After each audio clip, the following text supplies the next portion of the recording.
14th of November, 1965, 13:27.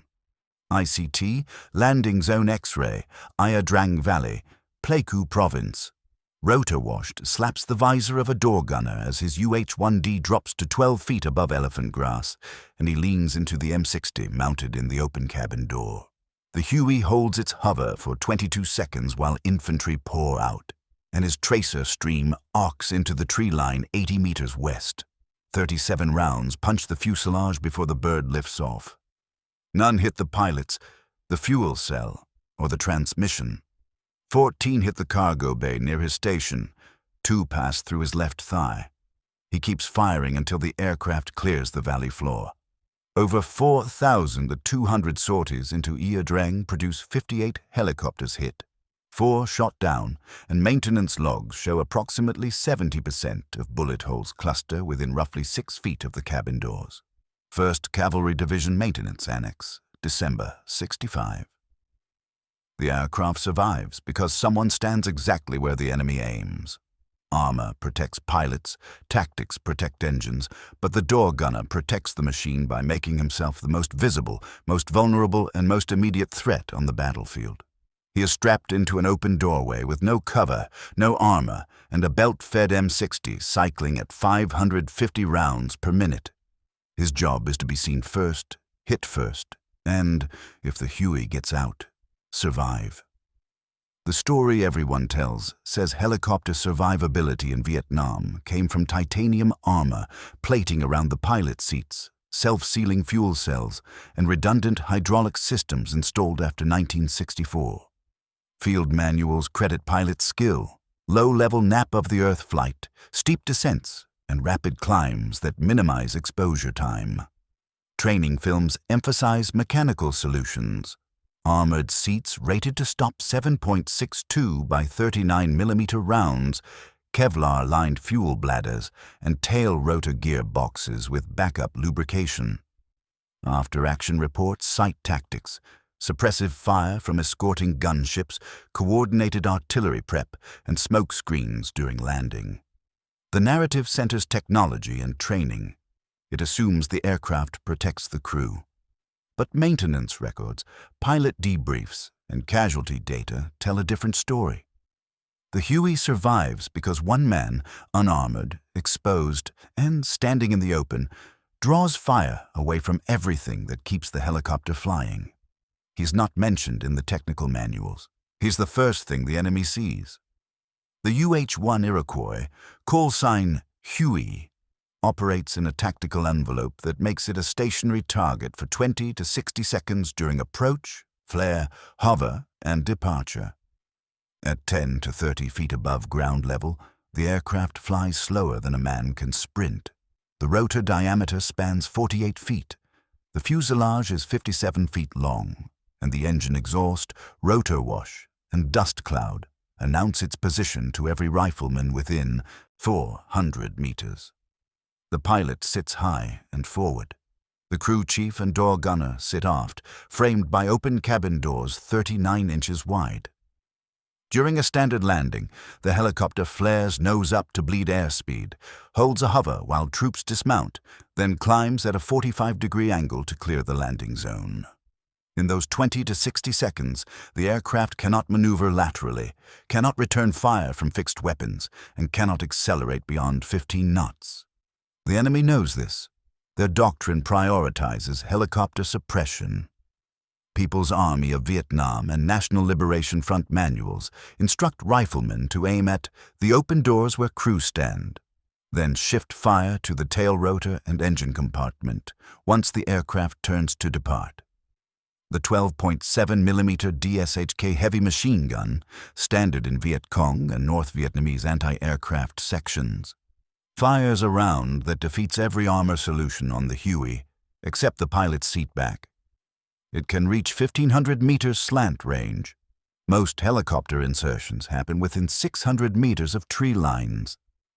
The door gunner's M60D machine gun, mounted on a bungee cord or pintles in the open door, fires 7.62 by 51mm rounds at 550 rounds per minute, with every fourth or fifth round a visible tracer.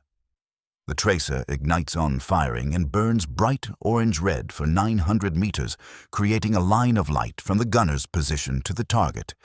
It is the first thing a ground-based shooter sees, a bright, moving thread pointing directly back to the helicopter. The gunner stands in the doorway, 1 foot on the skid step or cargo floor, tethered by a monkey strap that allows him to lean out and fire downward during approach. He wears no body armor on his sides or back. The M60 has no gun shield, and the door frame provides no cover. His field of fire is 180 degrees. His exposure is total. The instant the Huey enters a hot landing zone, the gunner opens fire at muzzle flashes, tree lines, hooches, or any position that might conceal a weapon. His tracer stream becomes a visual flare. It marks the helicopter's location, altitude, and direction of travel. It also marks him. Pervin doctrine captured in 1968 states: shoot the man in the door. He directs the aircraft and marks your position. Viet Cong training documents from 1967 instruct: the door gunner is the eyes of the helicopter. Eliminate him and the aircraft is blind. U.S. maintenance logs from the 1st Cavalry Division, Airmobile, in 1966 show that approximately 70 to 74% of bullet strikes on troop-carrying Hueys occur within roughly 6 feet of the cargo doors. Unit maintenance annexes. Flight surgeons' reports document that door gunners sustain wounds at a rate roughly 4 to 5 times higher than pilots flying the same missions. The gunner draws fire, not despite his visibility, but because of it. His tracer stream tells the enemy exactly where he is and exactly where the helicopter is, but it also forces the enemy to make a choice: shoot at the bright, moving, firing target in the door or aim at the armored, protected cockpit 15 feet forward. Human reflex and tactical doctrine both favor the former. The door gunner becomes a decoy, a suppression asset, and a sacrifice all at once. He knows this. He stands in the door anyway. The tactic is never written into field manuals, never appears in training doctrine, and never receives a formal designation. It emerges in the field unit by unit as crews realize that visible, aggressive door gun fire buys seconds of enemy indecision. Seconds in which the pilot can climb, turn, or break contact. The cost is borne by the man in the door. Not armor, but distraction. Not technology, but flesh. 14th of November, 1965, 10:48 ICT, Landing Zone X-ray, Ia Drang Valley, Pleiku Province. The first lift of 16 UH-1D helicopters from the 229th Assault Helicopter Battalion descends through 200 feet, carrying troopers from the 1st Battalion, 7th Cavalry Regiment. The landing zone is a clearing 100 meters wide, surrounded by elephant grass and triple canopy jungle. Intelligence estimates place 1 battalion of People's Army regulars in the area. 3 full regiments, the 33rd, 66th, and 320th, are actually dug in within 400 meters. Captain Bruce P. Crandall commands the lead flight. His crew chief and door gunner man the M60s in the aft cabin. Captain Bruce P. Crandall, 229th Assault Helicopter Battalion, a company commander, 14th of November, 1965. MACV debrief 22nd of November, 1965. The instant we crossed the tree line, I saw muzzle flashes in the grass. Maybe 40, 50 positions, and both door guns opened up. The Huey flares at 15 feet, holds the hover for 18 seconds while 8 infantry dismount and begins its climb. Tracer rounds from the crew's M60's arc into the western tree line in 2 bright streams, 1 from each side of the aircraft. Ground fire erupts from 3 directions. 14 rounds hit Crandall's helicopter. 9 penetrate the cargo bay near the door mounts. 2 strike the door gunner in the left thigh and right calf. He continues firing until the aircraft clears 300 feet altitude. The pilots are untouched. The fuel cell is intact. The transmission is undamaged. Over the next 6 hours, the 229th flies 22 additional lifts into X-ray. Each helicopter hovers for 18 to 32 seconds, while troops disembark or wounded are loaded. Door gunners fire continuously during approach, hover, and climb out, burning through 200 to 400 rounds per insertion. By 1700 ICT on the 14th of November, maintenance crews count 58 helicopters hit by ground fire. 4 are shot down. 54 return to base. The 1st Cavalry Division's after-action report, published in December 1965, includes a maintenance annex analyzing bullet hole distribution on the returning aircraft. Records show approximately 70 to 74% of hits cluster near the cabin doors across the operation, December 65 Maintenance Annex. The report notes, enemy fire consistently targeted the open cargo area, resulting in disproportionate casualties among crew chiefs and gunners. Flight surgeons document 14 door gunners wounded and 3 killed during the Ayadrang operation, compared to 2 pilots wounded and 1 killed. The casualty rate among gunners is roughly 6 to 7 times higher than among pilots flying identical missions. Crandall's unit receives a Presidential Unit citation. He personally earns the Medal of Honor for 22 missions into X-ray under fire. The citation does not mention door gunners by name. Door gunners who survived their wounds returned to flight status in January 1966. Several were killed in subsequent operations when their helicopters were shot down near Bong Sun. Maintenance records from those incidents show similar patterns, the majority of hits near the doors. The pattern repeats across every major helicopter operation in 1965 and 1966. Operation Silver Bayonet, Ayadrang, logs approximately 70% door area hits. Operation Masher, White Wing, January through March 1966, logs roughly 68%. Operation Crazy Horse, May 1966, logs approximately 74%. The numbers hold consistent across terrain, unit, and enemy force. They vary primarily with the presence or absence of door gunfire. In June 1966, the 1st Cavalry Division's aviation section runs an informal test. 8 helicopters insert a company into a cold landing zone near Play May, without door gunners firing on approach. The enemy opens fire at 100 meters range. 12 helicopters are hit. Bullet distribution spreads across fuselage, cockpit, and tail. 2 pilots are wounded. 1 crew chief is killed. The next day, the same unit inserts another company 2 kilometers south, and door gunners fire on approach at suspected positions. 16 helicopters are hit. 13 of the 16 show hits concentrated near the doors. No pilots are wounded. The test is not repeated, and the results are not formally published, but word spreads through the aviation battalions. Door gunners begin firing earlier, at longer ranges, and with more visible tracers. They load belts with 1 in 4 tracer mix instead of the standard 1 in 5. The brighter the stream, the more likely the enemy shoots at it, and the more likely the enemy misses everything else.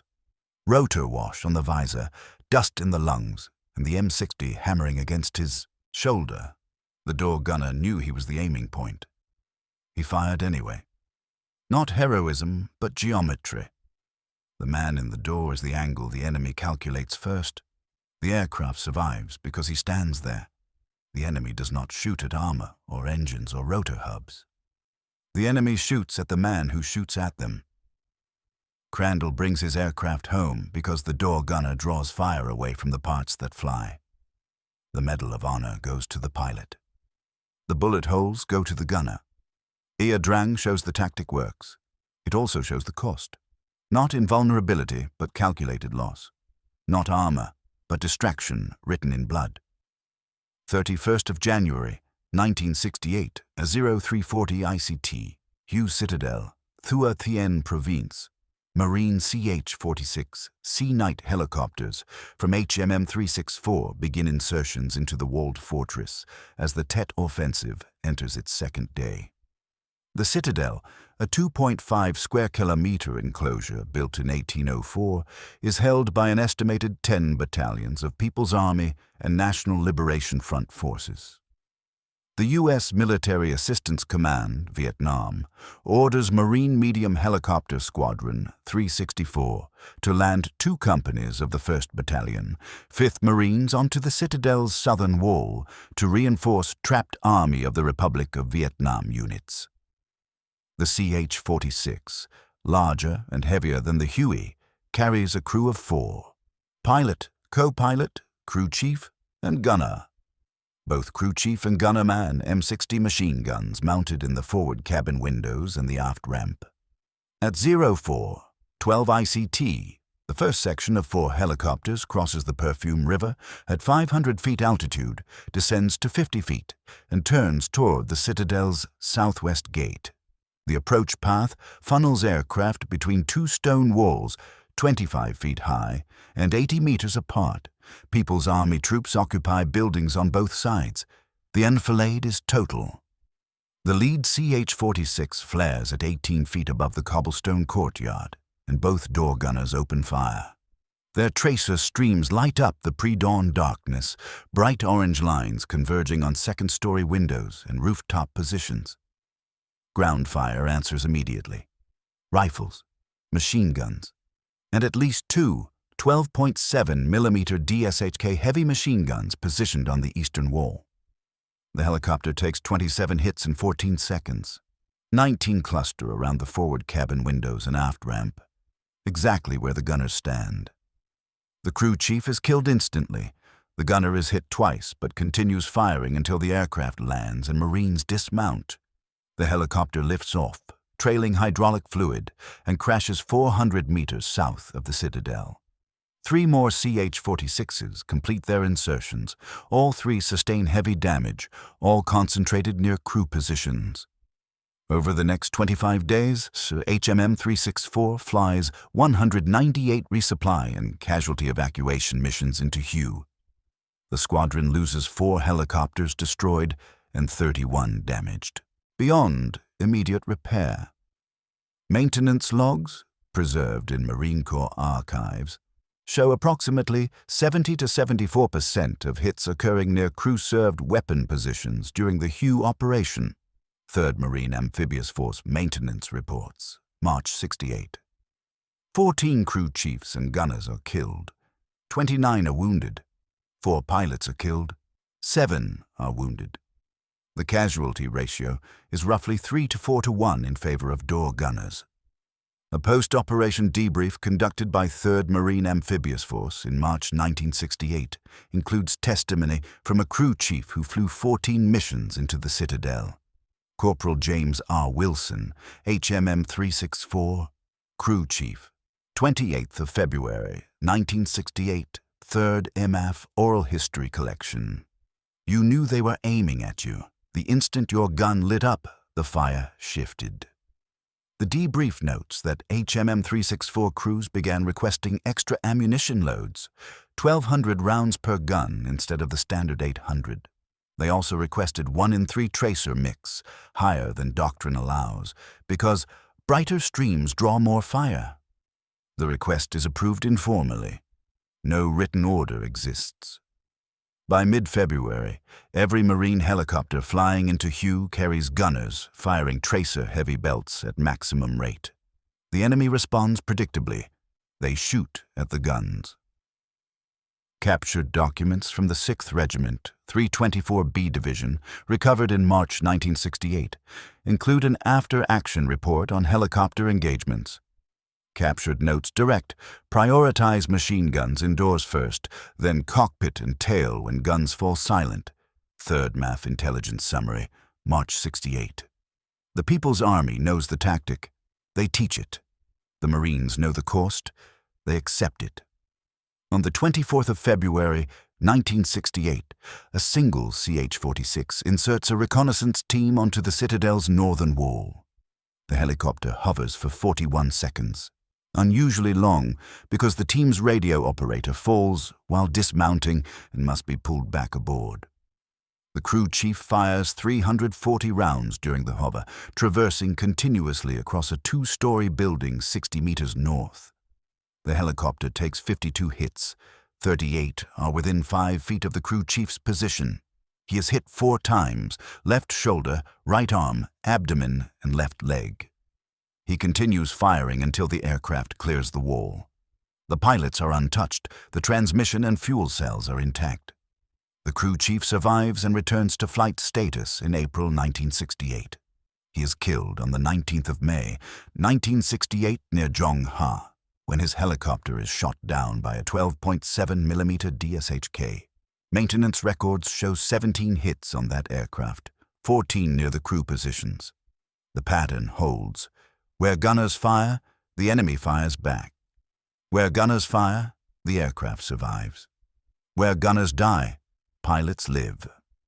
The arithmetic is brutal and consistent. Huey costs the Marines 14 door gunners in 25 days, 1 every 43 hours of operations. It costs 4 pilots in the same period, 1 every 150 hours. Rotor wash on the visor, stone dust and smoke, the M60 cooking the barrel sleeve until it burns through gloves. The crew chief fired because silence meant death for everyone. The Citadel's walls channeled every aircraft into a kill zone designed in 1804. The door gunners made themselves the kill zone's center. They drew fire not by accident, but by design. Not courage, but function. The aircraft survives because the gunner is the first thing the enemy sees, the brightest thing they track, and the easiest thing they hit. Not armor, but math. Not tactics, but sacrifice measured in tracer rounds and blood. 11th of May, 1969, 0715 ICT, Sao Valley, Thua Thien Province. UH-1H helicopters from the 101st Aviation Group begin combat assaults onto the lower slopes of Hill 937, a 937-meter peak the troops will later call Hamburger Hill. The 3rd Battalion, 187th Infantry Regiment, is tasked with seizing the hill, held by the 29th Regiment, People's Army of Vietnam. The enemy has fortified the slopes with bunkers, spider holes, and interlocking fields of fire extending from the base to within 50 meters of the summit. Helicopter landing zones are confined to narrow ridges and bomb craters. No zone exceeds 30 meters in diameter. The approach paths funnel aircraft through valleys 200 to 400 meters wide, flanked by ridgelines occupied by enemy troops. On the first lift, at 0722 ICT, a door gunner with the 68th Assault Helicopter Company leans into his M60 as his Huey descends toward Landing Zone Center, a crater 25 meters across on Hill 937's southern slope. The helicopter flares at 12 feet, holds for 24 seconds while 6 infantry dismount and begins its climb. The gunner fires 127 rounds during the insertion, his tracer stream raking the ridgeline 90 meters east. Ground fire erupts from at least 15 positions. The Huey takes 19 hits. 17 cluster within 6 feet of the door guns. The gunner is hit once in the right forearm. He fires until the aircraft clears 400 feet altitude. Over the next 10 days, the 101st Aviation Group flies 272 combat assaults and 178 resupply missions into Hill 937. Enemy fire intensifies as the infantry advances upslope. By the 15th of May, every insertion draws automatic weapons fire from multiple directions. Door gunners burn through ammunition at unprecedented rates, 300 to 500 rounds per mission, compared to 150 to 200 on typical operations. They fire earlier, at longer ranges, and into areas where no muzzle flashes are visible, because suppressive fire is the only counter to entrenched positions that dominate every approach. The 101st Aviation Group's operational report for May 1969 documents 47 helicopters hit during the Hill 937 operation. Records show approximately 70 to 74% of bullet strikes occurring near the cabin doors. 101st Aviation Group ORLL May 69. 9 door gunners are killed, 21 are wounded. 3 pilots are killed, 6 are wounded. The ratio holds, roughly 3 to 1, door gunners to pilots. Door gunners flew 14 missions into Hill 937 between the 11th and 20th of May. Several were hit multiple times, once in the left shoulder on the 16th of May, once in the right leg on the 19th of May. Each time, the aircraft returned to base with damage concentrated around gunner positions. Each time, the pilots were unharmed. A post-operation interview recorded by the Vietnam Helicopter Pilots Association in 1988 preserves one account. Specialist 4 James K. Nebaker, 68th Assault Helicopter Company, door gunner, 19th of May, 1969, VHPA Oral History, 1988. You couldn't see them half the time, just muzzle flash in the jungle, but you fired anyway. Door gunners describe the tracer stream as a pointer. It shows the enemy exactly where the gunner is, but it also tells them someone is shooting back. Human instinct and tactical training both prioritize eliminating the immediate threat, the visible gun, the man firing it. The door gunner exploits this by making himself unmissable. On the 18th of May, the 68th Assault Helicopter Company experiments with suppressing door gun fire during insertions, hoping to reduce casualties. 4 helicopters insert a platoon into landing zone south without gunners firing until after troops dismount.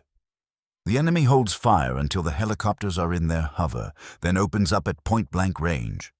All 4 aircraft are hit, 2 are shot down. 5 crewmen are killed, including 2 pilots. Bullet strikes are distributed across cockpit, fuselage, engine cowling, and tail boom. No concentration near the doors. The experiment is not repeated. Door gunners resume firing on approach at maximum range, accepting the certainty of being targeted in exchange for dispersing and delaying enemy fire. The cost-benefit calculation is clear. Gunners die at roughly 3 times the rate of pilots, but pilots die at far higher rates when gunners stay silent. By the 20th of May, when the 3rd Battalion, 187th Infantry, finally secures Hill, 937, the 101st Aviation Group has lost 9 door gunners killed and 21 wounded, 30 total casualties among a crew position that numbers roughly 80 men. Assigned to the operation, that is approximately a 37% casualty rate over 10 days. Pilot casualties, 9 out of approximately 120, roughly a 7.5% rate. The arithmetic is brutal, but it works. The helicopters keep flying, the infantry keeps landing, and the hill falls. Door gunners who survived the operation rotated home in July 1969. They described the job in simple terms. You stand in the door, you fire until they shoot back, and you keep firing until the bird is out of range or you can't. They do not call it heroism, they call it the deal. You draw fire so the aircraft doesn't. Rotor wash on the visor, the barrel glowing orange through the heat haze, rounds snapping past close enough to feel the shock wave. Door gunners fired because the alternative was everyone dying. Hill 9. 37 is a 10-day case study and calculated sacrifice. Every insertion, every resupply, every medevac follows the same pattern. Door gunners light up, enemy shifts fire, gunners take hits, aircraft escapes. The door gunner is not protecting the infantry, he is protecting the machine that delivers the infantry. And he does it by offering himself as the most visible, most aggressive, and most expendable component of the aircraft. Not because he is brave, but because the system demands it. Not because armor fails, but because armor is irrelevant if the pilot is dead. Not technology, but human geometry. Not doctrine, but necessity written in bullet holes and blood. 7th of May, 1970, 11:32 ICT, Kampong Cham Province, Cambodia, UH-1H helicopters from the 1st Cavalry Division, Airmobile, crossed the border 40 kilometers west of Tai Ninh to insert the 2nd Battalion, 7th Cavalry Regiment into a suspected base area. The Cambodian incursion, authorized by President Richard Nixon on the 29th of April, expands the war into a country that has nominally been neutral since 1954. Intelligence reports placed the Central Office for South Vietnam, the National Liberation Front's mobile headquarters, somewhere in the border region. The mission is to find it, destroy it, and capture or kill its leadership. The terrain is dense jungle broken by rubber plantations and narrow trails. Visibility is less than 50 meters in most areas. Landing zones are small, contested, and often pre-sighted by enemy anti-aircraft positions. At 11:38 ICT, a pilot from the 120th Assault Helicopter Company flares into Landing Zone Alpha, a clearing 40 meters across, hacked from the jungle the previous day by engineers. His door gunner opens fire at 200 meters range, his M60 hammering a tree line to the northeast. The tracer stream is bright even in full daylight. 1 in 4 mix. Loaded specifically to maximize visibility, the enemy responds within 2 seconds. Automatic weapons fire from at least 8 positions, plus 112.7 mm DSHK heavy machine gun firing from a bunker 150 meters north. The Huey takes 11 hits in 18 seconds. 9 are within 4 feet of the door gunner's position. 2 pass through his chest and abdomen. He continues firing for another 6 seconds, then collapses against the bulkhead. The pilot completes the insertion, lifts off, and radios for medevac. The gunner dies en route to the 15th Medical Battalion at Lai Khe. He is 19 years old. He has been in country for 37 days. Over the next 2 weeks, the 1st Cavalry Division flies more than 1,800 sorties into Cambodia. They encounter heavier anti-aircraft fire than in any operation since Ia Drang. The People's Army has fortified the border region with interlocking DSHK positions, RPG-7 teams, and coordinated small arms fire. The division's aviation brigade loses 12 helicopters destroyed and 89 damaged. Maintenance records show approximately 70 to 74% of hits clustering around the cabin doors during the Cambodian operation. 1st Aviation Brigade, ORLL, May 70. 22 door gunners are killed. 41 are wounded. 6 pilots are killed. 14 are wounded. The ratio is roughly 3.6 to 1, among the highest recorded in any major operation to date. A pilot who survived the war and later wrote the memoir Chicken Hawk describes the door gunner's role with unsparing clarity. Warrant Officer 1, Robert Mason, 120th Assault Helicopter Company. Pilot, 8th of May, 1970, Chicken Hawk, 1983. They aimed at the door guns because that's what was shooting at them. The logic is transactional. The gunner sacrifices concealment to gain suppression. He fires not to kill the enemy, most door gun fire misses, but to make the enemy react.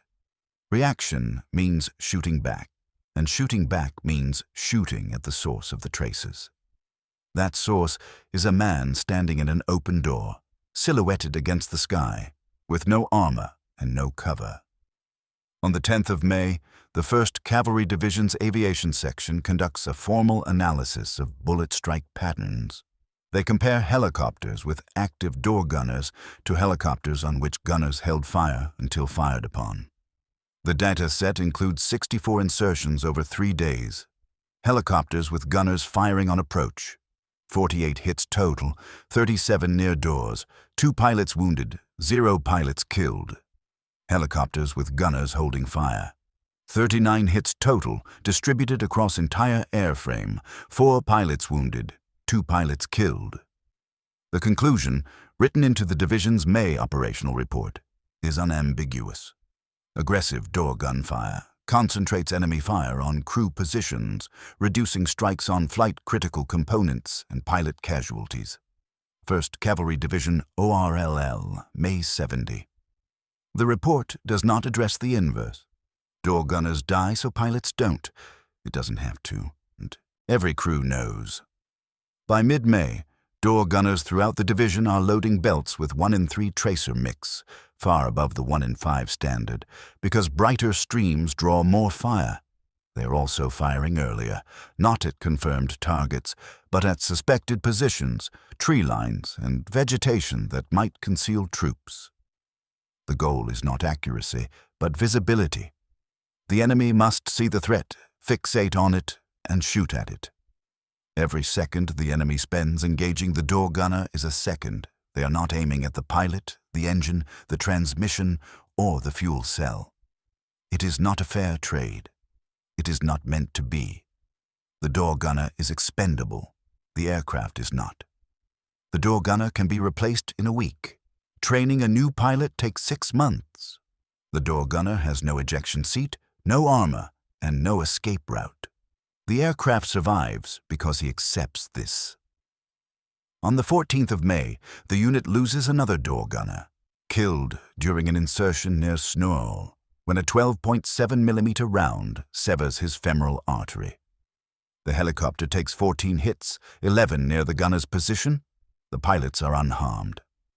On the 17th of May, another, killed instantly by a burst of AK-47 fire during a medevac extraction. 16 hits on the aircraft, 13 near the doors. Pilots untouched. The pattern holds. Rotor wash on the visor. Jungle canopy blurring past at eye level.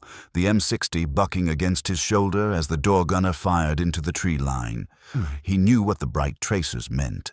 He fired them anyway. Cambodia shows that visibility is not a flaw in the tactic. It is the tactic. The door gunner makes himself a target so the aircraft is not. Not by accident, not by heroism, but by design written into every tracer, round, and every casualty report. By 1971, the pattern is undeniable. Across 5 years, 8 major operations and more than 50,000 combat sorties, door gunners absorb approximately 70 to 74% of all ground fire that hits troop-carrying helicopters. Unit maintenance records. They die at rates roughly 3 to 4 times higher than pilots flying the same missions. No field manual codifies this, no doctrine names it, but every crew knows. The man in the door is the reason the aircraft survives, and the reason the door gunner does not. The final test comes in Laos, where the enemy has prepared for years, where the tracer streams burn brightest and the door gunners die fastest. 8th of February. 1971, 0845 ICT, Route 9, Laos. UH-1H helicopters from the 101st Airborne Division, Air Mobile, and the 1st Aviation Brigade crossed the border to begin Operation Lam. Sun 719, the largest heliborne assault of the war, and the first major test of Vietnamization, the policy of transferring combat responsibility to the Army of the Republic of Vietnam. The objective is to cut the Ho Chi Minh Trail at the town of Chipone, 40 kilometers inside Laos, and destroy supply depots that sustain People's Army operations in South Vietnam. U.S. ground troops are prohibited from entering Laos under the Cooper Church Amendment. American forces provide only aviation, artillery, and air support for the South Vietnamese infantry. The operation planners estimate light resistance, perhaps 2 regiments, scattered logistics troops, and minimal anti-aircraft capability. They are wrong. The People's Army has anticipated the offensive for months and has moved 5 full divisions, the 304th, 308th, 320th, 324B, and 2nd, into the Chipone Corridor, along with the 377th Air Defense Division. That division fields 60 radar-guided 37mm anti-aircraft guns, 212.7mm and 14.5mm heavy machine guns, and thousands of infantry trained specifically in helicopter ambush tactics. The kill zones are pre-sighted, the gun positions are dug in and camouflaged. And the doctrine is clear. Shoot the door gunners first.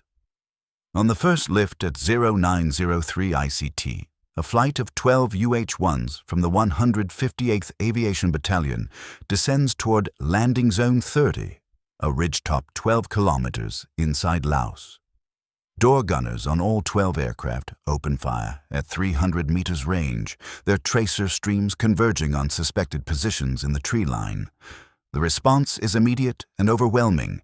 At least 40 heavy machine guns and 8 anti-aircraft guns open fire simultaneously. The sky fills with green and orange tracers, green from the People's Army's 12.7mm rounds, orange from the door gunners' M60s. In 11 seconds, 9 of the 12 helicopters are hit. 4 are shot down, 5 limp back across the border. 11 door gunners are killed or missing. 7 are wounded. 3 pilots are killed. 4 are wounded. The ratio is still roughly 2.5 to 1, but the absolute numbers are catastrophic. Over the next 45 days, U.S. Army aviation flies more than 160,000 sorties into Laos, more than during the entire Ia Drang campaign. They lose 108 helicopters destroyed and over 600 damaged. It is among the worst loss rates in the history of U.S. helicopter operations. Roughly 1 destroyed for every 1,481 sorties, compared to 1 per 4,600 sorties in 1969. Maintenance logs, consolidated by the 1st Aviation Brigade in April 1971, show approximately 70 to 74% of hits occurring near the cabin doors. 1st Aviation Brigade consolidation, April 71. 89 door gunners are killed. 137 are wounded. 21 pilots are killed. 44 are wounded. The ratio holds, roughly 3.4 to 1. But the scale is unprecedented. In 45 days, U.S. Army aviation loses more door gunners than in the previous 6 months across all of South Vietnam. The 101st Aviation Group alone loses 31 door gunners killed and 54 wounded, approximately a 68% casualty rate among the 125 men assigned to the operation. The door gunner's life expectancy, already measured in weeks, drops to days. Crews begin referring to the position as the 2-week man. Anyone who survives 2 weeks in Laos is either extraordinarily lucky or due to rotate out. On the 18th of February, a pilot from the 82nd Medical Detachment conducts a medevac extraction from Landing Zone Ranger South, a fire base 18 kilometers inside Laos. His door gunner fires continuously during the approach, burning through 220 rounds in 34 seconds. The helicopter takes 29 hits, 23 cluster around the gunner's position. He is hit 7 times. Both legs, left arm, chest, abdomen, and jaw. He continues firing until the aircraft lands, then collapses. The pilot completes the extraction, loads 6 wounded South Vietnamese soldiers, and flies back across the border. The gunner survives. The pilot receives the Medal of Honor for the mission. The citation mentions the gunner's courageous suppressive fire, but does not note that every round he fired told the enemy exactly where he was. That was the point. The People's Army, learning from 5 years of helicopter engagements, has refined its doctrine to exploit the door gunner tactic. Captured training documents from the 377th Air Defense Division, recovered in March 1971, include a manual titled Defeating the American Helicopter. Captured notes direct, prioritize door gunners. Their fire reveals flight path and guides adjustments. Once silenced, pilots are exposed. 1st Aviation Brigade Intelligence Annex, April 71. The manual includes illustrations showing how to calculate lead angles based on tracer streams. It explicitly teaches gunners to use the door gunner's tracers as aiming references. The tactic U.S. crews developed to save lives is now a weapon turned against them, but it still works. On the 25th of February, the 101st Aviation Group conducts a test. 6 helicopters insert a South Vietnamese company into Landing Zone Blue, without door gunners firing until after landing. The enemy holds fire until the helicopters are at 10 feet altitude, then engages with concentrated fire. All 6 helicopters are hit. 3 are shot down. 2 pilots are killed. Bullet strikes are distributed across cockpit, engine, and tail, random, lethal, and efficient. The test is terminated after one iteration. Door gunners resume firing on approach, accepting certain casualties in exchange for dispersed, less accurate enemy fire. By early March, ammunition expenditure by door gunners reaches levels that strain logistics. Some crews fire 600 to 800 rounds per mission, double the rate in Cambodia. They load 1 in 3 and even 1 in 2 tracer mixes, making their fire visible from kilometers away. They fire at longer ranges, into areas with no visible enemy, because the appearance of suppression is as important as suppression itself. The goal is to provoke reaction, any reaction, because reaction means the enemy is shooting at the gunner, not the pilot. General Crichton Abrams, Commander, U.S. Military Assistance Command, Vietnam, visits the 101st Aviation Group on the 6th of March, 1971 to assess losses. His guidance, recorded in the command's daily journal, is terse. General Crichton Abrams, Comas Massivi, 6th of March, 1971, Massivi Command History, 1971, Annex F. The door gunner's job is to make the enemy shoot at him instead of the aircraft. Abrams does not order changes to tactics or equipment. He does not call for more armor or different aircraft.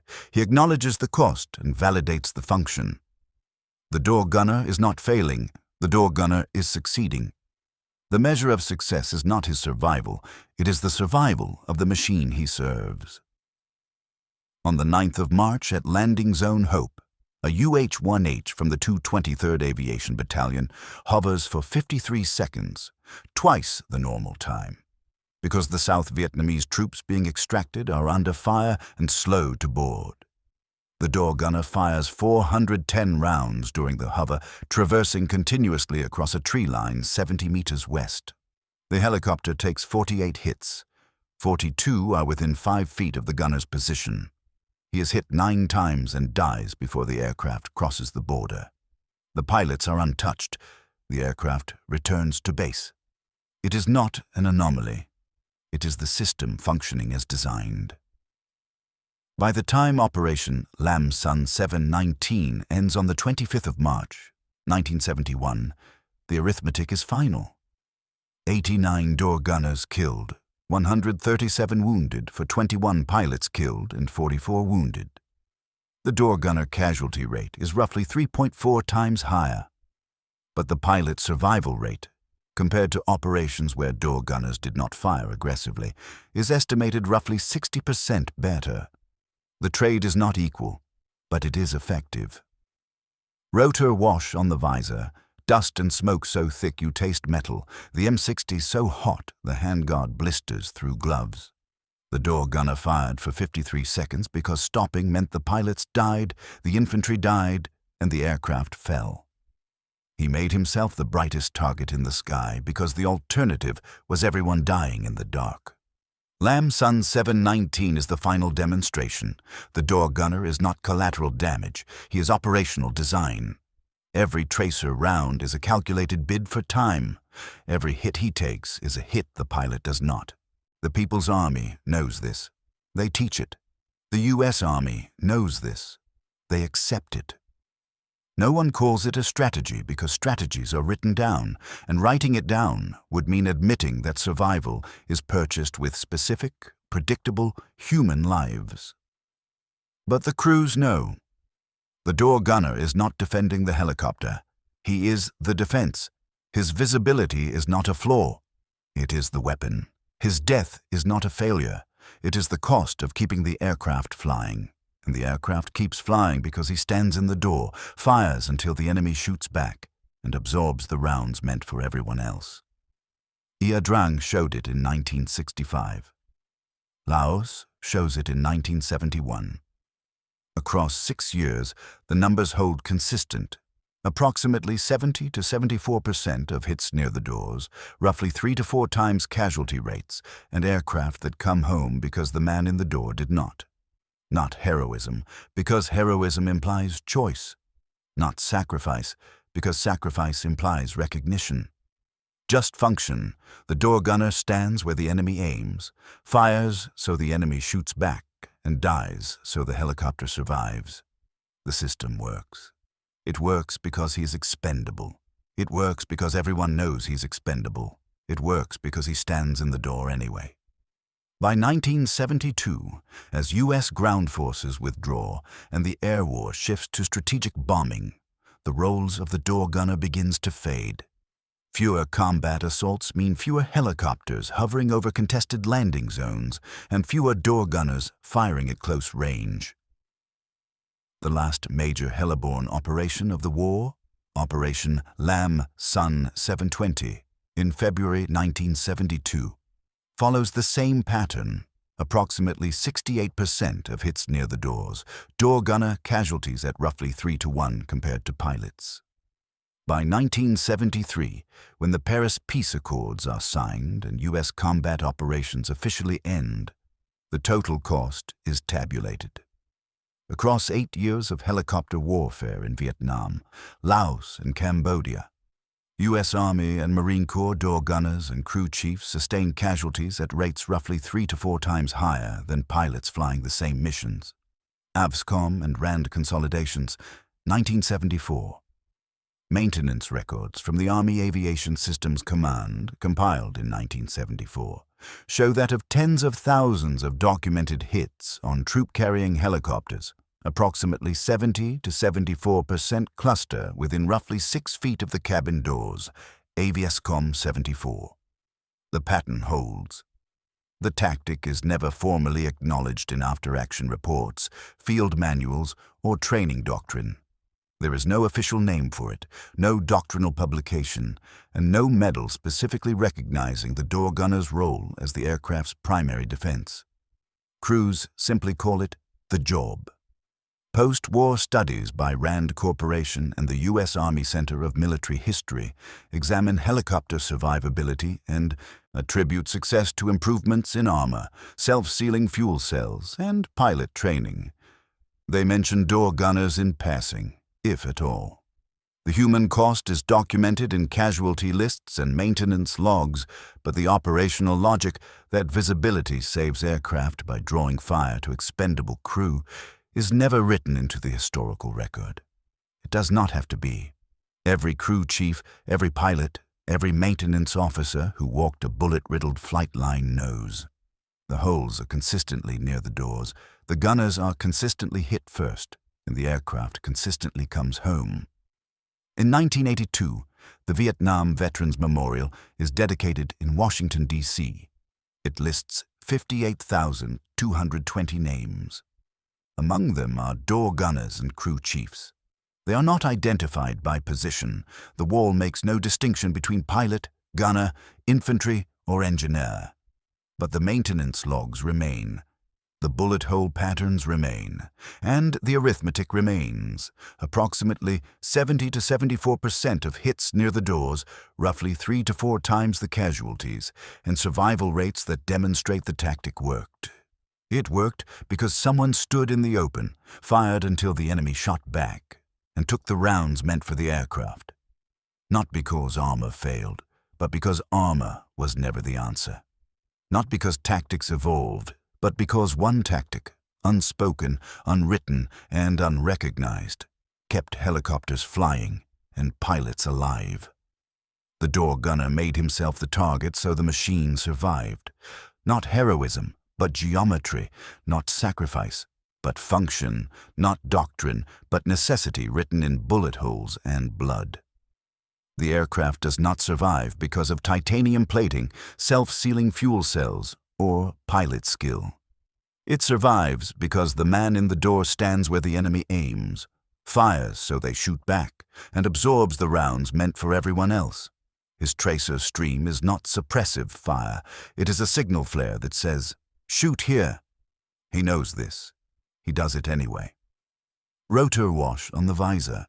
Visible tracers bought seconds. Seconds bought survival. Not for him, for the helicopter.